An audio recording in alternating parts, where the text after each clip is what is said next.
কৃষ্ণ শংকৰ গুৰু হৰি ৰাম ৰাম ৰাম ৰাম কৃষ্ণ।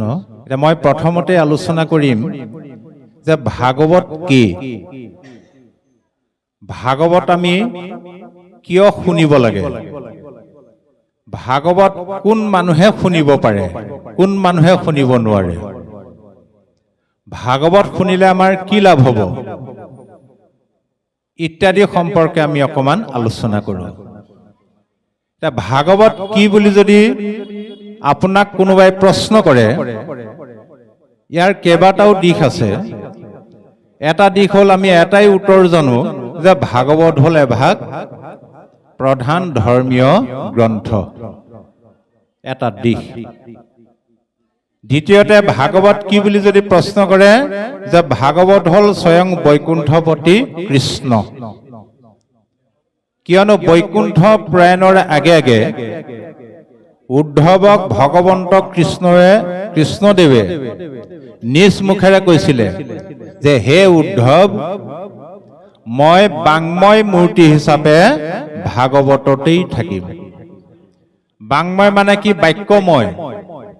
বোলে বাক্য কি? শব্দৰ গাঁথনি, এটা বা ততোধিক শব্দ লগ লাগি বাক্য হয়। শব্দ কি? বোলে শব্দই ব্ৰহ্ম, ব্ৰহ্মই কৃষ্ণ, কৃষ্ণই হ'ল ঈশ্বৰ। সেইকাৰণে গীতাত কৈছে হে সখী, পঢ়িবাক লাগে শাস্ত্ৰ জ্ঞানৰ নিমিত্ত। শাস্ত্ৰ কেৱল জ্ঞানৰ কাৰণেহে পঢ়িব লাগে। যে আমাৰ সমাজত এটা পৰম্পৰাগত ভাৱে চলি আহিছে যে 7 দিন 7 ৰাতি একেৰাহে যে পঢ়ি যায়, তাৰ পৰা কিন্তু মানুহে কোনো জ্ঞান অৰ্জন কৰিব নোৱাৰে। ক্লাছত সোমাই মাষ্টৰে বা শিক্ষকে যদি লেচনটো সুৰ লগাই পঢ়ি দিয়ে, সুৰটো শুনি ভাল লাগিব। ছাত্ৰ ছাত্ৰীক যদি বুজাই নিদিয়ে, সি বছৰে বছৰে পৰীক্ষাত ফেইল কৰিব, হয়নে বাৰু? অ ধৰ্ম জ্ঞান লৈয়া বৈকুণ্ঠ গৈলা, ভগৱন্ত কৃপাময়, অজ্ঞান আন্ধাৰ বিনাশ কৰিতে, ই শাস্ত্ৰ ভৈলা উদয়। যে পৃথিৱীলৈ ভাগৱত কিয় আহিল? অজ্ঞান আন্ধাৰ বিনাশ কৰিবৰ কাৰণেই ভাগৱত শাস্ত্ৰ পৃথিৱীলৈ আহিছে। ইয়াত 4টা স্তৰ আছে। ভাগৱত পঢ়ি বা শুনি আমি স্তৰ মতে আগুৱাই যাব পাৰিব লাগিব। তাকে কৈছে 4টা শ্লোক। সেইকাৰণে ভাগৱত শাস্ত্ৰক চতুশ্লোকী ভাগৱত বুলি কয়। কোনে কৈছিলে? স্বয়ং ভগৱন্ত নাৰায়ণে পদ্মকল্পত ব্ৰহ্মাক যেতিয়া প্ৰথম ভাগৱত কৈছিলে, অ ব্ৰহ্মাৰ প্ৰাৰ্থনা শুনি কৃষ্ণ গদতি, চতুশ্লোকী ভাগৱত লোৱা প্ৰজাপতি।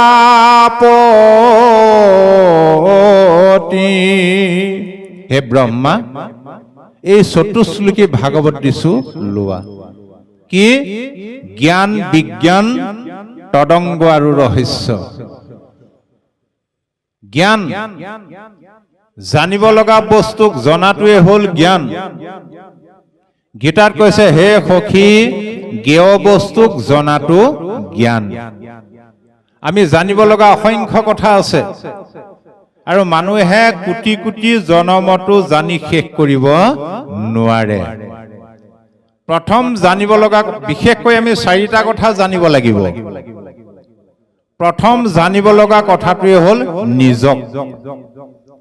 যি নিজক নাজানে তেওঁ একোৱেই নাজানে। যি নিজক চিনি নাপায় তেওঁ কাকোৱে চিনি নাপায়। ঈশ্বৰক জনাৰ আগত নিজক জানিব লাগিব যে মইনো প্ৰকৃততে কোন। এবাৰ ৰামচন্দ্ৰ প্ৰভুৱে হনুমানক সুধিলে, হেৰা তুমি কোননো? হনুমন্তই ক'লে, প্ৰভু মই হনুমান, মই তোমাৰ নামটো নাই সোধা। মই সুধিছো তুমি কোন? এতিয়া আমাক যদি কয় তুমি কোননো, আপুনি কোননো, আমি নামটোহে জানো, তাৰ বাদে কিবা জানোনে বাৰু? এতিয়া চাব, হনুমন্তৰ লাগি গ'ল খেলি মেলি। সৰু কালৰ পৰাই মই নিজক হনুমান বুলিয়ে চিনি পাওঁ। মই কোন আকৌ বেলেগকে মই কোন? তেন্তে মই পৱন পুত্ৰ নহয়, মই অঞ্জনাৰ পুত্ৰ বোলে নহয়। যেতিয়া নহয় নহয় বুলি কৈ দিলে হনুমন্তৰ নিজৰে লাগি গ'ল খেলি মেলি। এই বুলি তেওঁ মই কোন বুলি ধ্যানত বহিল। বহু সময় ধ্যান কৰাৰ অন্তত হাত জোৰ কৰি ৰামচন্দ্ৰ প্ৰভুক ক'লে, প্ৰভু তোমাৰ প্ৰশ্নৰ উত্তৰটি মই এতিয়াহে বিচাৰি পালো। কি বিচাৰি পালা?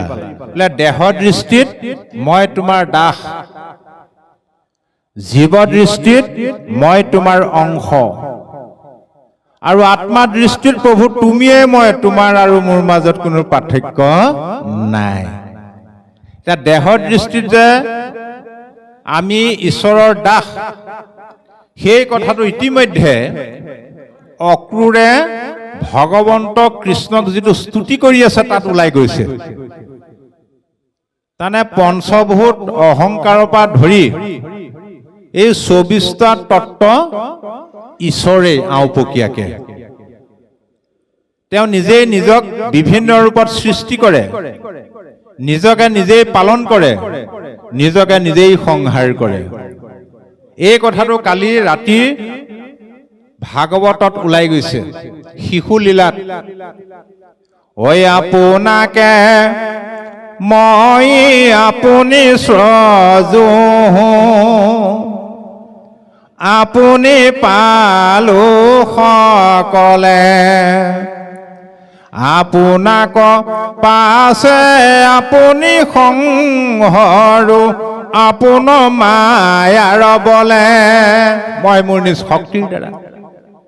নিজকে নিজে কি সৃষ্টি কৰিলে? প্ৰথম মায়া,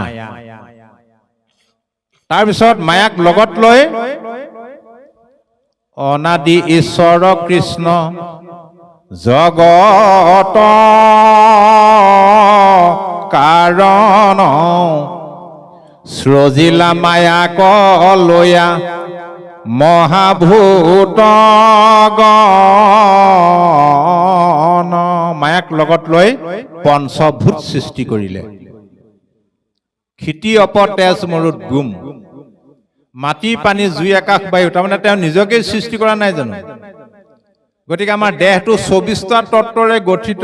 দেহটো তেওঁৰ দাস এইটো কাৰণে হ'ল, সমস্ত তত্ত্ববিলাক প্ৰকৃততে সমস্ত স্বৰূপ কৰে ব্ৰহ্মেশে প্ৰকাশ,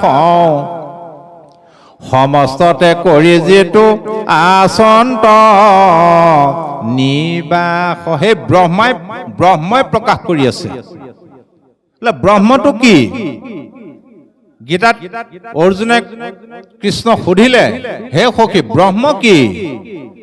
তাৰ উত্তৰত কি বুলি ক'লে?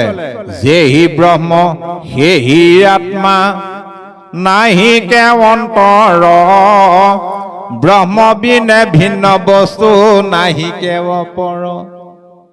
ব্ৰহ্মই আত্মা, আত্মাই হ'ল ব্ৰহ্ম। গতিকে সেই দৃষ্টিকোণৰ পৰা আমি সমস্ত ঈশ্বৰৰ দাস। জীৱ দৃষ্টিত প্ৰভু মই তোমাৰ অংশ। গুৰুজনাই কীৰ্তনৰ বেদস্তুতি কি লিখিলে? হে ৰাম তোমাৰেহে অংশ আমি, যত জীৱ যাক তোমাৰ মায়ায়ে প্ৰভু বান্ধিলে আমাক। আমি ঈশ্বৰৰ অংশ, জীৱ অংশ বুলি ক'লে তাত আকৌ দুটা ভাগ আছে। এটা হ'ল স্বাংশ, এটা হ'ল বিভিন্নাংশ। স্বাংশ মানে হ'ল স্ব অংশ, যে আমাৰ যি 10 ইন্দ্ৰিয় আছে, ইন্দ্ৰিয়বিলাক আমাৰ স্বাংশ। আমাৰ সতি সন্তানবিলাক হ'ল বিভিন্নাংশ। আমি জীৱবিলাক হ'লো ঈশ্বৰৰ বিভিন্নাংশ, অৰ্থাৎ ঈশ্বৰৰ সন্তান। আৰু আত্মাৰ দৃষ্টিত প্ৰভু তুমিয়ে মই, তোমাৰ আৰু মোৰ মাজত কোনো পাৰ্থক্য নাই। আপুনি যেতিয়া ৰাতিপুৱা গা পা ধুই আইনাখনৰ সন্মুখত থিয় হয়, ড্ৰেছিঙৰ সন্মুখত যায় নাযায়? কিয় যায় বাৰু? নিজক চাবলৈহে যায়। বেলেগক দেখে নে নিজক দেখে আইনাখনত? একে দেখে নে দেখে? একে দেখিব লাগিব। কোলা মোলা দেখিলে আইনা ভাঙিব, হেৰি আইনাখন বেয়া দেই, বেলেগ এখন আনি দিয়ক, হয়নে বাৰু? তাৰমানে আপুনিয়ে আইনাখনত থকা প্ৰতিবিম্বটো আপুনি, হয়নে বাৰু? কিবা পাৰ্থক্য আছে জানো? সেইদৰে জীৱ আত্মা পৰমাত্মা দুই বিচাৰত একে প্ৰকাৰ শতদিত হৈ। সেইদৰেই জীৱাত্মা পৰমাত্মা বিচাৰ কৰিলে এটা, সি প্ৰকাশত দুটা হৈ থাকে।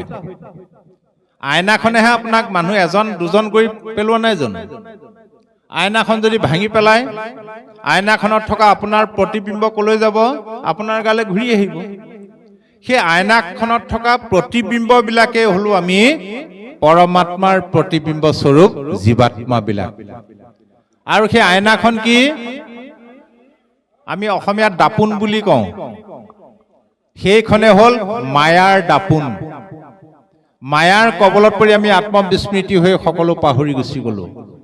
গতিকে এইদৰে ভকতৰ সংগলৈ আহি কৃষ্ণ কথা শ্ৰৱণ কীৰ্তন ভক্তিৰ যোগেদি আমি মায়াৰ দাপোনখন ভাঙিব লাগিব।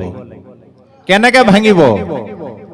মায়াৰ দাপোনখন কি কি গুণেৰে গুণান্বিত হৈ আছে আৰু ক'ত আছে? দম্ভ দৰ্প পৰ নিন্দা, অভিমান তিৰস্কাৰ, লোভ মোহ কাম ক্ৰোধ গৰ্বয় অহংকাৰ, হিংসা কামনায় আশা শঠ ব্যভিচাৰ, এই 16 গোটা পুত্ৰ জানিবা মায়াৰ। এই 16টা হ'ল মায়াৰ পুত্ৰ। বোলে ক'ত থাকে? মনৰ লগত থাকে। এই 16জন তৰিবে নোৱাৰে লোক, এই কাৰণ আমাৰ মনটোতেই এই মায়াৰ 16জনীয়া পৰিয়ালটো থকাৰ কাৰণে মনুষ্য তৰিব নোৱাৰে। মানুহবিলাক ভালেই, এই পৰিয়ালটোৱে গণ্ডগোল কৰে।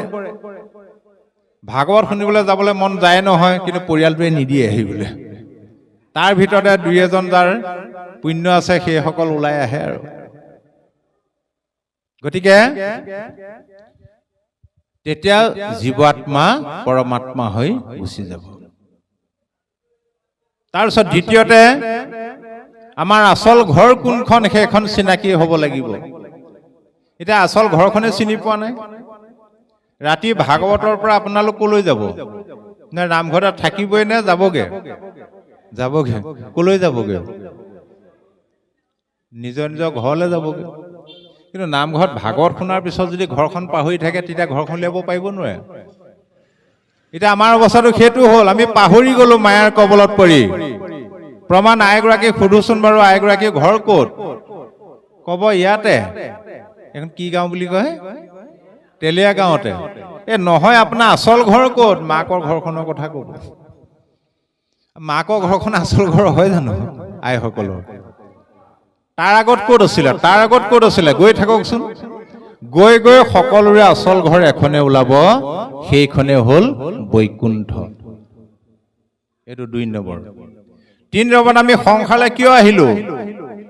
বোলে মাটি কিনিবলৈ আহিলো, ঘৰ বনাবলৈ আহিলো, ল'ৰা ছোৱালী পঢ়াবলৈ আহিলো, ধন ঘটিবলৈ আহিলো। বোলে সেইবিলাক কালে কৰ্মে মিলাই বেক বিষয়ৰ ভোগ। বহুত যত্ন কৰি ল'ৰা ছোৱালীক পাছ কৰাব নোৱাৰে, যত্ন নকৰাকৈ ভালকে পাছ কৰি চাকৰি পায়, হয়নে? কাল আৰু কৰ্মহে কৰাব সেইবিলাক। কিয়নো যোৱা বছৰ ভঁৰালত যিটো ধানৰ খেতি ভৰাই থৈছে, এই বছৰ সেইটোহে খাই আছে। যোৱা বছৰ ভঁৰালত যদি শালি ধান ভৰাই থৈছে, এতিয়া বহাগ বিহুত বাৰু জহা ধান বিচাৰিলে পাব জানো? যিটো খেতি কৰিব সেইটোৱে ফলটো খাবলৈ পাব। গতিকে আমি কিয় আহিলো? হৰি গুণ নাম শ্ৰৱণ কীৰ্তনে ভজিও হৰি চৰণ, মনুষ্য হুইবাৰ এই মানে মাত্ৰ জানা নিজ প্ৰয়োজন। আমাৰ পিতৃ কৃষ্ণৰ গুণজক লীলা চৰিত্ৰ শ্ৰৱণ কীৰ্তনেৰে তেওঁক ভজিবলৈ আহিলো। এই চাৰিটা কথা ভাগৱতৰ সিদ্ধান্ত আমি জানি গলো। সেইটো হ'ল জ্ঞান। শাস্ত্ৰ চৰ্চা কৰাটো হ'ল জ্ঞান। কিন্তু জ্ঞানত থাকিলে নহব। কলৈ যাব লাগিব? বোলে বিজ্ঞানলৈ যাব লাগিব, বিশেষ জ্ঞান। গতিকে সেই বিশেষ জ্ঞান আয়ত্ত কৰিবলৈ হলে আমাৰ পাঠবিলাক, আমাৰ চৰ্চাবিলাক গৱেষণামূলক হ'ব লাগিব। তন্ন তন্নকৈ বিশ্লেষণ কৰিব পাৰিব লাগিব। বুজি পাইছেনে? তন্ন তন্নকৈ বিশ্লেষণ কৰি তাক হৃদয়ত উপলব্ধি কৰিব লাগিব। আইগৰাকীক সুধিলো, আইগৰাকীয়ে তাঁত বব জানে নাই? বোলে জানো, মাৰ ঘৰতে শিকি আহিছো। বিভিন্ন ডিজাইনৰ ফুল বাচিব জানো, চাদৰ মেখেলা বব জানো, গামোচা বব জানো। বোলে সকলো জানো তাঁতৰ কাম। আজিলৈকে কেইখন বলে? বোলে এখনো বোৱা নাই। এতিয়া জনাটো কিবা অৰ্থ থাকিবনে বাৰু? বিজ্ঞান উপলব্ধি কৰিব লাগিব। তাৰপিছত বিজ্ঞানৰ পৰা কলৈ গলো? তদংগলৈ যাব লাগিব। তদংগ, বোলে তদংগ কি? যে ভাগৱত শাস্ত্ৰই আমাক যিটো কৰ্ম কৰিবলৈ কৈছে সেই কৰ্মটোত দৃঢ়ভাৱে একচিত্তভাৱে লাগি যোৱাটোৱে হ'ল তদংগ। এতিয়া আমাক ভাগৱতে কি কৰ্ম কৰিবলৈ গৈছে? স্পষ্ট সিদ্ধান্ত গুৰুজনাৰ। ঐ এক কৃষ্ণ দেৱ কৰিও কশেৱ, ধৰিও তাহান নাম, কৃষ্ণ দাস হুইয়া প্ৰসাদ ভুঞ্জিয়া, হস্তে কৰা টান কাম। ভাগৱতৰ সিদ্ধান্ত কাক সেৱা কৰা? একক কৃষ্ণদেৱ সেৱা কৰা, তেওঁৰ নাম লোৱা, তেওঁৰ চৰণত অৰ্পণ কৰা নৈবেদ্য প্ৰসাদ গ্ৰহণ কৰা, আৰু হাত দুখনে তেওঁৰেই কৰ্ম কৰা। কৰ্মটোত লাগি গলো। তাকে গুৰুজনাই ক'লে এক শৰণ হৰি নামৰ ধৰ্ম গ্ৰহণ কৰিলো। তদংগ। যেতিয়া কৰ্মটোত লাগি গলো, তাত কিন্তু এটা মহাফল আমি পামেই। যি কৰ্মই কৰক তাত ফলটো লাগি নাথাকে জানো? সেই মহাফলটোৱে হ'ল ৰহস্য। তাৰ ৰহস্যত যেতিয়া উপনীত হৈ গল, সেইজন পুৰুষ জীৱন মুক্ত বুলি কৈছে। গীতাত কৈছে, হে সখী, যিজনে মোৰ ৰহস্যটো জানি গল, ও ৰহস্য ক জানে, যিটো লোক সততে কীৰ্তন কৰে মোক, ধৰি দৃঢ় ব্ৰত কৰি যত্ন বিপৰীত, মোৰ সৰ্বোত্তম দুই পাৱে, কৰে নমস্কাৰ ভক্তি ভাৱে, তাৰ মোৰ এৰা এৰি নাহি কদাচিত। হে সখী, যিজন লোকে মোৰ ৰহস্যটো জানি গল, সেইজনে সততে মোৰ নাম লয়। খাওঁতে বওঁতে উঠোতে বহোতে শয়নে সপোনে। কেনেদৰে নাম লয়? ধৰি দৃঢ় ব্ৰত ধৰি বিপৰীত যত্ন কৰি লয়, আৰু মোৰ সৰ্বোত্তম দুই চৰণত ভক্তিভাৱে নমস্কাৰ কৰে। তেওঁৰ লগত আৰু মোৰ কোনোদিন এৰা এৰি নহয়। গতিকে এইমতে আমি আগবাঢ়িব লাগিব। আৰু সেইমতে আগবাঢ়িবলৈ হলে ভাগৱতৰ ভাটোৱে কৈছে, ভা দীপ্তৌ সচিদানন্দ। ভাগৱত পঢ়িলেই নহব, ভাগৱত শুনিলেই নহব। ভাগৱত শুনিবা, পঢ়ি তাৰ ফলটো লাভ কৰিবলৈ হলে আমি কথাবিলাক ভাবিব লাগিব। ভাবিলেহে হৃদয়ত ক্ৰিয়া কৰিব। হৃদয়ত ক্ৰিয়া কৰিলে হৃদয়খন আনন্দেৰে ভৰি পৰিব, কিয়নো কৃষ্ণ শব্দৰ অৰ্থই হ'ল আনন্দ। প্ৰেমানন্দ, পৰমানন্দ, চিদানন্দ, সদানন্দ ইত্যাদি ইত্যাদি। যাৰ হৃদয়ত বোলে আনন্দ নাই, তেওঁৰ হৃদয়ত বোলে কৃষ্ণও নাই। আজিকালি মানুহৰ মুখত হাঁহি দেখিছে জানো? হাঁহিটো নাইকিয়া হ'ল, হয়নে বাৰু? ধন পইচা পাতি ল'ৰা ছোৱালীৰ কথা চিন্তা কৰি কৰি টেনচন। কি হাঁহিবা, যিহে টেনচন। হাঁহিটো নমৰাকে নাথাকে বাৰু। এইকণৰ পৰা দাঁতকেইটা উলিয়াই থৈ দিয়া মিচিককে। অন্তৰৰ পৰা হাঁহেনে বাৰু পেট বিষাই যোৱাকে? যি লোকে পেট বিষাই যোৱাকে হাঁহিব, তেওঁ কেতিয়াও গেছৰ টেবলেট খাব নালাগে। প্ৰমাণ চব বিজ্ঞান আছে। ভাগৱত হ'ল বিজ্ঞানসন্মত বাস্তৱবাদ। আমি ব্যৱহাৰিক জীৱনত ইয়াক পালন কৰিব লাগিব। কিয়নো বেদ শাস্ত্ৰসমূহক এজোপা কল্পতৰু বৃক্ষ বুলি কৈছে। সেই বেদৰূপী কল্পতৰু বৃক্ষজোপাত এটাই মাত্ৰ মহান ফল লাগিছে, যাৰ নাম ভাগৱত। আৰু ভাগৱতৰ ৰসটো পান কৰিবলৈ, শুনিবলৈ কেনেকুৱা? অ স্বাদতয় মৃতময় কেৱলে আনন্দ ৰস আছিল পূৰ্বত বৈকুণ্ঠত কৃষ্ণৰ কৃপাত পাছে অৰ্ধেক বয়স গৈলে পাইলা ব্ৰহ্মা পদ্ম কলপ অমৃতৰ দৰে সোৱাদ।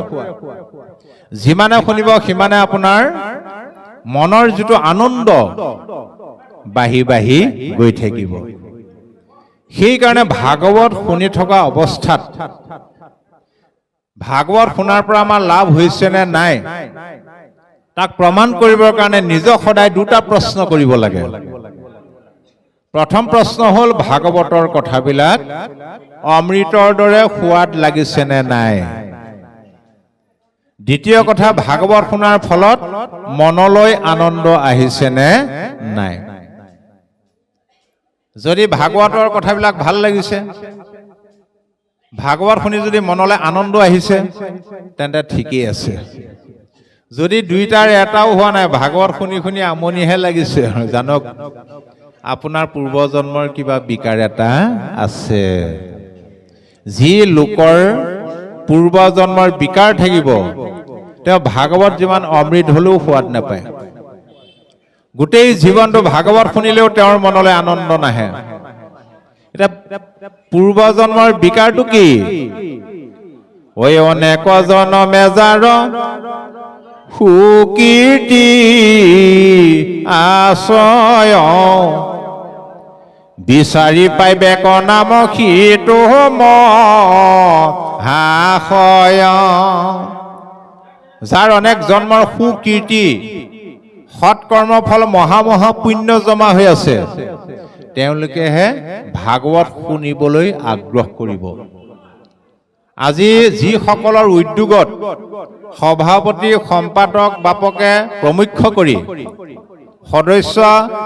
সদস্য উদ্যোক্তা আইবাপ সকলৰ পূৰ্বজন্মৰ মহা মহা পুণ্য থকাৰ কাৰণেহে এই অনুষ্ঠানটো অনুষ্ঠিত কৰিব পাৰিছে। আজি আমি যেতিয়া নামঘৰলৈ এতিয়া আহিছো, সম্পাদক বাপে আমাক ৰাতি 3:30 বজাতে নতুন বজাৰৰ পৰা আনিছে, ইয়াতে আমাক ৰাখিছে। তাৰপিছত আমাক লগ ধৰিব পৰা নাই। মোক ক'লে, বাপ বেয়া নাপাব যে আপোনাৰ ওচৰলৈ যাবলৈ সময়ে পোৱা নাই, কিমান বাৰ দোকানলৈ অহা যোৱাৰ পৰা ধৰি টোপনিৰ ক্ষতি। তেতিয়া মই মনতে ভাবিছো, দেহি ঐ, তোমাৰ পূৰ্বজন্মৰ মহা মহা পুণ্য থকাৰ কাৰণেহে এই ঈশ্বৰৰ কৰ্মকণ কৰিব পাৰিছে, ঈশ্বৰৰ শক্তি দিছে। যিসকলে দিনে ৰাতিয়ে টোপনি ক্ষতি কৰি এই অনুষ্ঠানটো চলাই নিছে, মহান পাঠকসকল পূৰ্বজন্মৰ মহা মহা পুণ্য থকাৰ কাৰণেহে পাৰিছে। যিসকলে 10 টকাৰ পৰা 1000 টকালৈকে দান বৰঙণি আগবঢ়াইছে অনুষ্ঠানৰ কাৰণে, পূৰ্বজন্মৰ মহা পুণ্য থকাৰ কাৰণেহে পাৰিছে। পূৰ্বজন্মৰ পুণ্য নাথাকিলে কৰপতি হলেও টকা 10,000 নামঘৰৰ কাৰণে ভকতৰ কাৰণে দিব নোৱাৰে। কিন্তু দুখীয়া হলেও তেওঁ দিব পাৰিব। সেইকাৰণে গুৰুজনাই কীৰ্তনত লিখিছে, যাৰ আছে পুণ্য অসংখ্যাত, শিষে পাতে কাণ কৃষ্ণৰ কথাত। যাৰ অসংখ্য পুণ্য আছে তেওঁহে কৃষ্ণ কথাত কাণ পাতে। যিসকল শ্ৰোতা হিচাপে ইয়াত সহযোগিতা আগবঢ়াইছে, পূৰ্বজন্মৰ মহা পুণ্য আছে। আপোনালোকৰ পূৰ্বজন্মৰ মহা পুণ্য থকাৰ কাৰণেহে ইয়ালৈ আহিব পাৰিছে। কিছু লোক হয়তো কিবা অসুবিধাৰ কাৰণে আহিব পৰা নাই, ঘৰতে বহি কাণখন কিন্তু ভাগৱতত দি থৈ দিছে, সেই সকলো পূৰ্বজন্মৰ মহা পুণ্য। ইয়াৰ বিপৰীতে ঐ অনেক জনমে মহা পাপয়া সেজাত নলৈবে কৃষ্ণৰ নাম নিন্দিবে সাক্ষাৎ। যাৰ অনেক জন্মৰ অসৎ কৰ্মৰ ফল মহা পাপ জমা হৈ আছে, তেওঁলোকেতো কৃষ্ণ কথা নিজে নুশুনে, আনে শুনিবলৈ গ'লেও নিন্দাহে কৰিব, বাধাহে দিব। তোৰ এইটো বয়সত ধুতি পিন্ধি চাদৰ মেখেলা পিন্ধি শৰণ ভজন লৈ নামঘৰলৈ যাব হোৱা নাই। গতিকে ভাগৱতে সেইকাৰণে কৈছে সাৱধান। এতিয়া কলিযুগত কলিয়ে কি কৰিলে? অসৎ কৰ্মৰ দুৱাৰবিলাক মুকলি কৰি থৈ দিছে। সেইকাৰণে আজিৰ সময়ত মানুহে বেয়া কাম কৰিবলৈ ভয়ো নকৰে, লাজো নকৰে। চকুৰ আগত দেখিছে বহুতৰ ফাঁচি হৈ গৈছে, যাৱজ্জীৱন কাৰাদণ্ড হৈ গৈছে। চকুৰ আগত দেখিছেনে নাই? জুবিন গাৰ্গৰ হত্যাকাৰী কিজনে দেখিছেনে নাই? চকুৰ আগত নৰহত্যাকাৰী ফাঁচি হৈছে, যাৱজ্জীৱন কাৰাদণ্ড হৈছে। তথাপি কলিৰ প্ৰভাৱত পৰি সেই অসৎ কৰ্মটো কৰি পেলালে। আজি ডেকা ল'ৰাবিলাকক চাবচোন, মাকে গাখীৰ এগিলাচ দিলে খাবলৈ টান পায়। কেলে? বোলে গেছৰ প্ৰব্লেম। ইটো খাবলৈ ভয় কৰে নে বাৰু? ইটো খালে টুপুককে গিলি থৈ দিব, কাৰণ সেইটো খালে আধা বয়সত মৰে। স্পীডত বাইক চলাবলৈ ভয় কৰে নে নকৰে? কেলে? হাত ভৰি ভাগে। সেইকাৰণে কৈছে মনটো স্থিৰ কৰা, ভক্তিৰ ক্ষেত্ৰত আপোচ নাই, কাৰো বাধা নেমানিবা, কাৰো নিন্দা নুশুনিবা, কিয়নো তুমি যিদিনাখন চৰম সংকটত পৰিবা, তোমাৰ ভক্তিয়েহে তোমাক ৰক্ষা কৰিব। বাকী ইষ্টমিত্ৰ কুটুম্ব, ককাই ভাই, বংশ পৰিয়াল, পিতা পুত্ৰ, স্বামী ভাৰ্যা, এইবিলাকে ধন পইচা পাতি এইবিলাকে তোমাক ৰক্ষা কৰিব নোৱাৰে। এ ৰাম হে নজানি মনস্থিৰ কৰা নাৰী নৰ,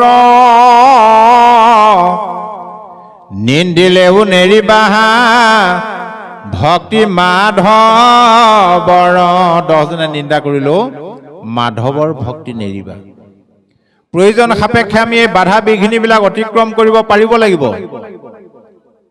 তাৰো নিদৰ্শন আমাক শাস্ত্ৰই দেখাই থৈ গৈছে। চোৱা কোনে কোনে কি বাধাৰ সন্মুখীন হৈছিলে, কেনেদৰে অতিক্ৰম কৰিছিলে। গুৰু ত্যাগ কৰিলে বিৰোচনেৰ নন্দন, ভাতৃ ত্যাগ কৰিলে ভকত বিভীষণ। বিৰোচনৰ পুত্ৰ বলিয়ে ঈশ্বৰ প্ৰাপ্তিৰ কাৰণে নিজৰ কুলগুৰু শুক্ৰাচাৰ্যকে ত্যাগ কৰিলে। বিভীষণে ঈশ্বৰ প্ৰাপ্তিৰ কাৰণে ককাই ভাই ত্যাগ কৰিলে। প্ৰহ্লাদে কৰিলা ত্যাগ আপোনাৰ পিতা, ভগৱান ভৰতে তেজিলহনি জমাতা। প্ৰহ্লাদে নিজৰ পিতৃক ত্যাগ কৰিলে, ভৰতে নিজৰ মাতৃক ত্যাগ কৰিলে।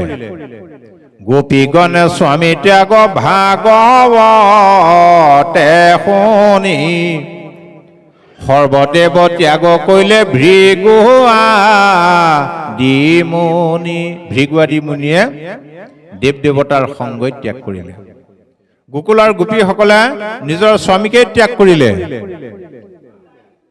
কেতিয়া বৃন্দাবনত যেতিয়া কৃষ্ণৰ বাংশীৰ ধ্বনি শুনিলে গোকুলৰ গোপীসকল উত্ৰাউল হ'ল যাবৰ কাৰণে নিজৰ নিজৰ স্বামীয়ে বাধা দিছিলে নোৱাৰা যাব দুৱাৰ ডাং মাৰিও ৰাখিব নোৱাৰিলে ত্যাগ মানে আকৌ আইসকলে ভুল নুবুজিব আকৌ কাজিয়া লাগি মাকৰ ঘৰলৈ গুচি যোৱাৰ কথা কোৱা নাই আপুনি নামঘৰলৈ ভক্তি কৰিবলৈ আহিছে আপোনাৰ স্বামীয়ে যদি বাধা দিয়ে সেই বাধা অতিক্ৰম কৰিব সকলো ক্ষেত্ৰত বাধা দিব ভক্তিৰ ক্ষেত্ৰত কিন্তু মোক আপুনি বাধা দিব নোৱাৰিব কাৰণ ধৰ্মৰ ক্ষেত্ৰত সম অধিকাৰ আছে কোনেও কাৰো ওপৰত ধৰ্ম হস্তক্ষেপ কৰিব নোৱাৰে অধিকাৰ নাই সেইটো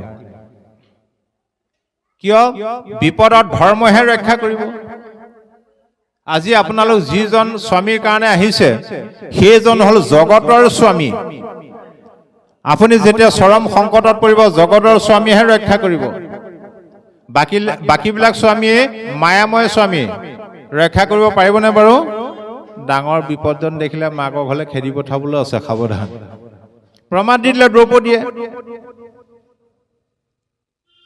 এদিন কৃষ্ণক সুধিলে হে কৃষ্ণ তোমাৰ ওপৰত মোৰ ক্ষোভ এটা আছে বোলে কিহৰ সৌ সিদিনা কোনো ৰাজসভাত যেতিয়া দুশাসনে মোক বস্ত্ৰহৰণ কৰিবলৈ আৰম্ভ কৰে তোমাক মই ইমান চিঞৰি আছো তুমি ইমান পলমকে আহিলা কৃষ্ণই হাঁহি মাৰি ক'লে তোমাৰ গাতহে দুখ বোলে কেনেকে তোমাক যেতিয়া দুশাসনে চুলিত ধৰি ৰাজসভালৈ লৈ আহে তেতিয়া তুমি মোৰ কথা এবাৰো ভবা নাই তোমাৰ 5জন স্বামীৰ কথাহে ভাবি আছিলে 5জন স্বামী আশ্ৰয় লৈছিলা ভাবিছিলা এজন দুজন নহয় 5জন মহাবীৰ স্বামী বহি আছে ভয় নাই যেতিয়া 5জন থাকিও তোমাক ৰক্ষা নকৰিলে ভীষ্মৰ আশ্ৰয় ললা ভীষ্মই ৰক্ষা নকৰা দেখি ধৃতৰাষ্ট্ৰৰ আশ্ৰয় ললা এইদৰে গৈ গৈ সকলো সভাসদৰ আশ্ৰয় ললা যেতিয়া দেখিলা যে তোমাক কোনেও উদ্ধাৰ নকৰে একেবাৰে শেহতহে মোৰ আশ্ৰয় লৈছা মোৰ নাম লোৱাৰ লগে লগে মই উপস্থিত গতিকে জগতৰ স্বামীৰ কাৰণে আহিছে জগতৰ স্বামীহে আপোনাক উদ্ধাৰ কৰিব তাৰপিছত বিদুৰে কৰিলা ত্যাগ নিজ জ্ঞাতি গণ শুনা সাৱধানে এইটো শাস্ত্ৰৰ বচন বিদুৰে নিজৰ বংশ ত্যাগ কৰিলে এতিয়া ত্যাগ মানে এৰি থৈ যোৱা কথা নাই কোৱা ধৰ্মৰ উপদেশ বাণী ত্যাগ প্ৰহ্লাদে পিতৃক ত্যাগ কৰিলে এৰি থৈ গৈছিলে আৰু ইয়াৰ এটা আধ্যাত্মিক দিশ আছে আমি যি স্বামী ভাৰ্যা পিতা পুত্ৰ ককাই ভাই বংশ পৰিয়াল যি সম্বন্ধৰে আমি পৰিয়াল পাতি আছো ভাগৱতে কৈছে এই সম্বন্ধবিলাক মায়াৰ সম্বন্ধ দুদিনীয়া বা খন্তেকীয়া কোনো কাৰো পুত্ৰ নহয় কোনো কাৰো ভাৰ্যা নহয় কোনো কাৰো স্বামী নহয় কোনো কাৰো ককাই ভাই বংশ পৰিয়াল নহয় দুদিনীয়া মায়াময় সংসাৰ এতিয়া ভাগৱতে কৈছে ভাবা কাক ভাবিবা প্ৰথমতে নিজক ভাবা নিজৰ জীৱনটোক এবাৰ ভাবি লোৱা তুমি তোমাৰ এতিয়া পুত্ৰ ভাৰ্যা ধন জন মাটি বাৰী ঐশ্বৰ্য বিভূতি নাতি পুতি অজস্ৰ আছে ভয় নাই সৰ্বস্ব থাকিলেও এদিন নহয় এদিন কিন্তু তুমি অকলশৰীয়া জীৱন কটাবই লাগিব আৰু সেই অকলশৰীয়া জীৱনটোৱে হ'ল আমাৰ প্ৰত্যেকৰে কাৰণে পৰলোক তুমি অকলশৰীয়া কেতিয়া হবা যেতিয়া তোমাৰ কিচকিচিয়া কোলা চুলি মৰাপতৰ নিচিনা বগা হ'ব নাই বাৰু আজিকালি নহয় ৰংবিলাক ওলাই গ'ল কাণেৰে নুশুনা হবা চকুৰে নেদেখা হবা এই ছাল কিছটা মিহিকে ৰাখিবলৈ আমি কিমান দামী দামী ক্ৰীম ব্যৱহাৰ কৰোঁ খুতুৰা খুতুৰি হ'ব বিচনাতে মলমূত্ৰ যাব ভিতৰতে থু খেকাই পেলাবা তেতিয়া প্ৰমাণ পাবা তুমি অকলশৰীয়া কিয়নো বাকীবিলাক সদস্যই আগৰ দৰে তোমাক আদৰ নকৰা হ'ব পিতেকে ক'ব আৰু দেউতাই বৰ কষ্ট পাইছে পাই বৰ দুখ লাগিছে ইমানতে ঈশ্বৰে লৈ যোৱা হ'লে তাৰমানে সি আজৰি হ'লহেঁতেন মৰমৰ ভাইজাই কি বুলি ক'ব ডেকা কালত নেদেখিলে থাকিবই নোৱাৰা মৰমৰ ভাইজাই সেইটো অৱস্থাত কি বুলি ক'ব বুঢ়াডাল এডাল নমৰা হ'ল নেমেলা হ'ল ভাল বিপদে পালে ক'ব নাই গতিকে কিয় এই অৱস্থাটো হ'ব যে তুমি ভাবা যে যিদিনাখন তুমি সংসাৰলৈ আহিছিলা অকলে অকলে আহিছিলা, লগত কোনো কাকো অনা নাই। তাৰপিছত মাজত ধৰি মাটি বাৰী পুত্ৰ ভেজা ধন সম্পত্তি অজস্ৰ পালা। যিদিনা যাবৰ সময় হৈ যাব, মাজত ধৰি পোৱা বস্তু মাজতে এৰি থৈ তুমি অকলে অকলেহে গমন কৰিব লাগিব, মনত ৰাখিবা। ঐ উপজিলা একেশ্বৰ পাছে ভৈলা বাৰী ঘৰ, কাহা কসংগত নি বা মৰি, থাকিবে কৈতো স্থানে যত ধন জন মানে, কি কমৰা ভাষ ভূষ কৰি। জন্ম হতে অকলে অকলে আহিলা, মাজত ধৰি মাটি বাৰী পুত্ৰ ভজা অজস্ৰ পালা, যাবৰ সময়ত সকলোকে এৰি থৈ তুমি অকলে অকলে গমন কৰিব লাগিব। আৰু সেই অকলশৰীয়া অৱস্থাত তোমাক কিহে ৰক্ষা কৰিব? অ পুত্ৰ দ্বাৰা ধন শৰীৰ স্বজন, মৰিলে লগে নাযায়, হৰিৰ ভকতি পৰম সম্পত্তি, ইহ পৰ লোকে পাই। এইবিলাক একো নাযায় যে আজি ভকতৰ সংগলৈ আহি কৃষ্ণ কথা শ্ৰৱণৰ মাধ্যমেদি আপোনাক হবে যিটো সম্পত্তি ঘটিলে খন্তেক সময়তে, এই সম্পত্তিৰ নাম হ'ল পৰম সম্পত্তি। এই পৰম সম্পত্তিহে আপোনাক সেই সময়ত লগ দিব, মনত ৰাখিব, সেই সময়ত ৰক্ষা কৰিব। কিন্তু ইহকালৰ সম্পত্তিয়ে আপোনাক সকলোৱে এৰিব। অ পুত্ৰ ভাৰ্যা সবে এৰে, মৃতক জনক মৰিলেও লাগ পাই, বান্ধৱ কৃষ্ণ। মৃতকজনক পুত্ৰ ভাজা সকলোৱে এৰে, কিন্তু আমাৰ যিজন পৰম বান্ধৱ কৃষ্ণ, সেইজনক কিন্তু আমি মৰাৰ পিছতো পাম। গতিকে আমাৰ আচল সুৰহিত সেইজনহে, যিজন আমাৰ লগত আহিছিলে, পৰমাত্মা ৰূপী ঈশ্বৰ। আমি সংসাৰলৈ আহি দেহটো পোৱাৰ পিছত পাহৰি গলো। আপুনি এনে সূক্ষ্ম দৃষ্টিৰে এটা কথা উপলব্ধি কৰক যে যোৱা ৰাতি আমি শুই আছিলো, টোপনিতো আমি একো কবই নোৱাৰো, তথাপি মৰিলো জানো? হয়নে? গীতাত কৈছে, হে সখী, যেতিয়া মানুহবিলাক শুই থাকে, মই সূক্ষ্ম ৰূপটো ধৰি সুষন্মান নাৰীৰ মাজেদি ৰাতিটো অহা যোৱা কৰি থাকিব লাগে। মোৰ বোলে শুবলৈ সময় নাই, এক ছেকেণ্ডো মই শুব নোৱাৰো। কিয়নো তেতিয়াহে মানুহ জীয়াই থাকিব। ৰাতিপুৱা মই সাৰ পুৱাই দিওঁ, সাৰ পোৱাৰ পিছত বোলে জীৱশ্ৰেষ্ঠ মনুষ্য ইমান স্বাৰ্থপৰ, মোৰ নাম ল'বলৈকে সময় নাই। ছট ঢালাই বিল্ডিং বনাবলৈ, লেট্ৰিন বাথৰুমটো বনাবলৈকে কিমান লাখ লাখ টকা খৰচ কৰোঁ। শেহত গৈ গুৰুগিৰ ভাগ বা গোসাঁই ঘৰ ভাগ বা নামঘৰ ভাগ বনাবলৈ পইচাই নোযোৰা হয়। যিজন ঈশ্বৰৰ ইচ্ছাত দুবেলা দুসাঁজ খাই আছো, যিজন ঈশ্বৰৰ ইচ্ছাত এটা সুন্দৰ স্বাস্থ্য পাইছো, সেইজনকহে আমি অগ্ৰাধিকাৰ দিব লাগে। আমি কিন্তু সেইজনক অগ্ৰাধিকাৰ নিদিওঁ। কাক দিওঁ? মায়াময় সম্বন্ধক। সেইকাৰণে নাৰদে কংসক কৈছিলে, হেৰৌ কংস, যাক তই আপোন বুলি ভাবিছ, এই সকলোবিলাক প্ৰকৃততে তোৰ শত্ৰু। পৰমাৰ্থ দৃষ্টিত সকলো শত্ৰুহে আপোনবিলাক, প্ৰিয়বিলাকহে শত্ৰু। আপোনাৰ 10টা চাৰ্ট আছে, তাৰ ভিতৰত যিটো অতি প্ৰিয় সেইটোহে সোনকালে ফাটি যায় বা চেক লাগে, হয় নহয়? সেইকাৰণে তোমাৰ আটাইতকৈ প্ৰিয় মানুহবিলাক চিনি লোৱা। এতিয়া আপোনাৰ আটাইতকৈ প্ৰিয় কোন বাৰু? বাস্তৱত প্ৰমাণ চাব। সৰু ল'ৰা এটা সোধকচোন, এতিয়াই সোধক, বোপাইও তোমাৰ আটাইতকৈ মৰমৰ বা আপোন কোন? সৰু ল'ৰাটোৱে কি বুলি ক'ব? মোৰ আটাইতকৈ আপোন বা মৰমৰ হ'ল মা। ল'ৰাবিলাকে মাকক বেছি ভাল পায়। কেলে বাৰু? স্কুল যাবৰ সময়ত মনে মনে পইচা দিয়ে। একেটা ল'ৰাই যেতিয়া ডেকা হৈ বিয়া বাৰু পাতিলে, বিয়া পতাৰ দুদিনমানৰ পিছত সুধিবচোন, বোপাই তোমাৰ আটাইতকৈ মৰমৰ কোন? একে উশাহে ক'ব, বোলে তেওঁ।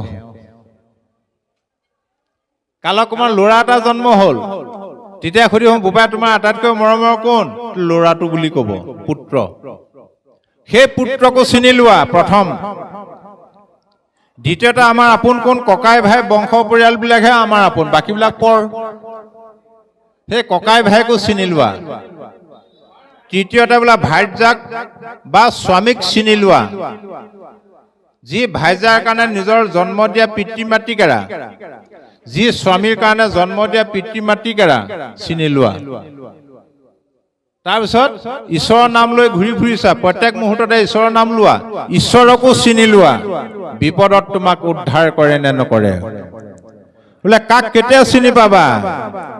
অ পুত্ৰহক চিনিবা বিবাহৰ পাছত, ভাতৃক চিনিবা সম্পত্তি ভাগত। অ ভাইজাক চিনিবা বৃদ্ধ কালত, ঈশ্বৰক চিনিবা সংকট কালত। ল'ৰাটো ভাল ভাল বুলি জ মাৰি নুফুৰিবা, মাটি বাৰী বেছি পঢ়ুৱালা, চাকৰিও দিয়ালা, বোৱাৰীহাতে এসাঁজ খাওঁ বুলি বিয়াও পাতিলা। এবছৰ পিছতহে প্ৰমাণ পাবা নিজৰ লগত ৰাখেনে বৃদ্ধ আশ্ৰমত থৈ আহেগৈ। ককাই ভাই কেতিয়া চিনি পাবা? যিদিনা মাটি বাৰী সা সম্পত্তি ভাগ কৰিব, সেইদিনাহে প্ৰমাণ পাবা ধনী ককায়েকে দুখীয়া ভায়েকৰ কাৰণে কেইনল মাটি এৰি দিছে। ভাইজাক চিনিবা বৃদ্ধ কালত, সেই ক'লেই নহয়। স্বামীক চিনিবা বৃদ্ধ কালত, হয় এতিয়া আপুনি গাভৰু হৈছে, কাম বন কৰিব পাৰে, আপোনাৰ স্বামীৰ কাপোৰ কানি ধুই দিয়ে, ধুনীয়াকৈ বনাই ৰান্ধি মেলি দিয়ে, খায়। যেতিয়া আপুনি বৃদ্ধ অৱস্থা হ'ব, কৰ্ম কৰিব নোৱাৰা হ'ব, বিচনাতে মলমূত্ৰ যাব, ভিতৰতে থু খেকাই পেলাব, তেতিয়া মৰমৰ স্বামীয়ে আপোনাক কি বুলি ক'ব? এই বুঢ়ীজনী এজনী নমৰা হ'ল, নেমেলা হ'ল, এইজনীক এৰি থৈ নামলৈও যাব নোৱাৰা হ'ল। ঈশ্বৰক চিনিবা সংকট কালত, বিপদত পৰি ঈশ্বৰৰ নাম লৈ চোৱা, তেতিয়াই প্ৰমাণ পাবা ঈশ্বৰে তোমাক উদ্ধাৰ কৰিলে নে নাই কৰা। এতিয়া আমাৰ সৰ্বসাধাৰণতে কি হয় বাৰু? ৰাতিপুৱা শুই উঠাৰ পৰা খাওঁতে বওঁতে উঠোতে বহোতে শয়নে সপোনে প্ৰত্যেক মুহূৰ্ততে ঈশ্বৰৰ নামটো সকলোৰে আহে। নাহে বুলি নকওঁ, ভকত অভকত কথা নাই, সকলোৰে ঈশ্বৰৰ নামটো প্ৰত্যেক মুহূৰ্ততে আহে। কিন্তু বিপদত পৰিলে আমাৰ কৃষ্ণ শব্দটো নাহে। প্ৰমাণ চাবচোন, আহে নাহে বাৰু? বিপদত পৰিলে সকলো সময়তে কৃষ্ণ নামটো আহে। পিছল খাই পৰিবলৈ ধৰিলে আকৌ ঘপককৈ ইটো শব্দহে আহে, ক'ৰ পৰা আহে জানো ক'ব নোৱাৰো। ঐ পিছল খাই পৰিবলৈ ধৰোঁতেও যদি বেলেগ শব্দ নাহি কাৰোবাৰ ঈশ্বৰৰ নামটো আহে, জানক আৰু তেওঁ পিছল খাই পৰি কেতিয়াও হাত ভৰি নেভাগে। গতিকে এই মায়াৰ সম্বন্ধ, এইবিলাক মিছা। সেই সময়ত ভাগৱতে আমাক এইটো শিক্ষা দিছে যে পৰকালত খাবৰ কাৰণে, যেনেদৰে বৃদ্ধ বয়সত খাবৰ কাৰণে যেনেদৰে বেংক বেলেঞ্চ নবহাই জানো, জমা কৰি কৰি যায়, হয়তো খাবলৈ নাপাবও পাৰেগৈ, সেইখিনি তেনেকেই থাকি যায় বহুতৰে। গতিকে সেই সময়ত নাম ধনু জমা কৰি যোৱা ভকতৰ সংগত, তেতিয়া তোমাৰ সেই গণ্ডগোলটো নালাগে আৰু কৃষ্ণ